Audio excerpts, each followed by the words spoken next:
Osmania university arts కళాశాలలో sports federation నిరసన తెలిపింది. అథ్లెటిక్ కోచ్ నాగపూరి రమేష్ను పదవి నుంచి తొలగించాలని డిమాండ్ చేసింది. ఆయన చేసిన అక్రమాలపై సిట్టింగ్ జడ్జితో విచారణ జరిపించాలని కోరింది. డోపింగ్ పరీక్షల నిర్వహణ సమయంలో క్రీడాకారులు తప్పించేందుకు సహకరించాలని రమేష్పై ఆరోపణలున్నాయి. గతంలోనూ సాయి ట్రైనింగ్ సెంటర్లో చాలా మంది డోపింగ్కి పాల్పడ్డారని స్పోర్ట్స్ ఫెడరేషన్ సభ్యులు తెలిపారు. ఈ వ్యవహారంలో కోచ్ రమేష్ సస్పెండ్ అయ్యారని చెప్పారు.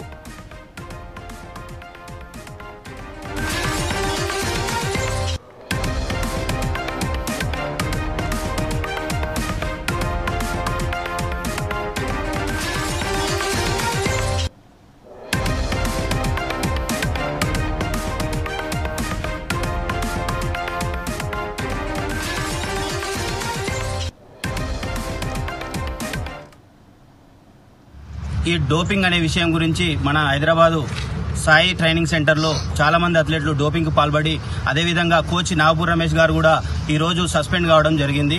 ముఖ్యంగా ఈ డోపింగ్ అనే విషయం ఈ రోజు కాదండి, ఇది ఎప్పుడంటే 11/4/2023 రోజు మన సాయి డిప్యూటీ డైరెక్టర్ శరత్ చంద్ర యాదవ్ సారు సడన్ విజిట్ చేసినప్పుడు క్రీడాకారుల దగ్గర 3 లక్షల విలువైన స్టెరాయిడ్స్ అదేవిధంగా మందు బాటిల్ కూడా దొరకడం జరిగింది. ఆ రోజు ఆ పిల్లలు నా పిల్లలు కాదని చెప్పేసి దాటి వాళ్ళ మీద బయటకు రాకుండా ఆ రోజు కోచ్ రమేష్ గారు మభ్యపెట్టడం జరిగింది. అదే క్రీడాకారులు ఈరోజు అదే డోపింగ్ లో దొరకడం జరిగింది. షణ్ముఖ శ్రీనివాస్ ప్రత్యూష అనే ఇద్దరు క్రీడాకారులు దొరకడం జరిగింది. ఈ రోజు దాంతో నాకు సంబంధం లేదంటున్నాను. ఆల్రెడీ డోపింగ్ లో దొరికినటువంటి వ్యక్తికి ఆల్రెడీ 2023లో సస్పెండ్ అయిన వ్యక్తికి నువ్వు ఎలా ట్రైనింగ్ చేసినావని చెప్పేసి ఈ రోజు నేను ప్రశ్నించడం జరుగుతుంది. అదేవిధంగా రెండో పాయింట్ ఏంటంటే మనం రీసెంట్గా చూసినాం జీవన్ దీప్తిజీ అనే అమ్మాయి. ఆ అమ్మాయి ఆల్రెడీ ఒలింపిక్స్లో మెడల్ సాధించడం జరిగింది. అయితే ఆ అమ్మాయి పారా అథ్లెటిక్స్లో పాల్గొనడం జరిగింది. ఆ అమ్మాయి 2014 నుంచి స్పోర్ట్స్ చేస్తుంది. 2022 వరకు కూడా ఆ అమ్మాయి జనరల్ దాంట్లో అంటే ఉమెన్ కేటగిరీలో ఉరికింది, అండర్ 20లో ఉరికింది, సౌత్ జోన్లో ఉరికింది. అమ్మాయి మెడల్ తీసుకొచ్చిన అమ్మాయి సడన్ గా మెంటల్ డిజాస్టర్ ఎట్లా అయిందని చెప్పేసి ప్రతి ఒక్కరిని మేము ప్రశ్నిస్తున్నాము. ప్రతి ఒక్కరు ఆలోచించారు. ఎందుకంటే ఈ రోజు ఒక పేద అమ్మాయిని ఈ రోజు మేము బ్లేమ్ చేయడానికి చేస్తలేదు.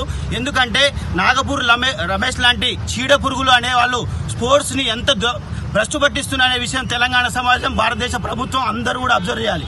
గత కొద్ది రోజులుగా మన తెలంగాణ క్రీడల్లో మన నాడా నేషనల్ డోపింగ్ యాంటీ డోపింగ్ అక్కడ ఏజెన్సీ వాళ్లకు మన క్రీడాకారులు కొందరు ఢిల్లీలో సహకరించకుండా పారిపోవడంతో వాళ్ళపై వేటు వేసి నాడా వాళ్ళు సస్పెండ్ చేయడం జరిగింది.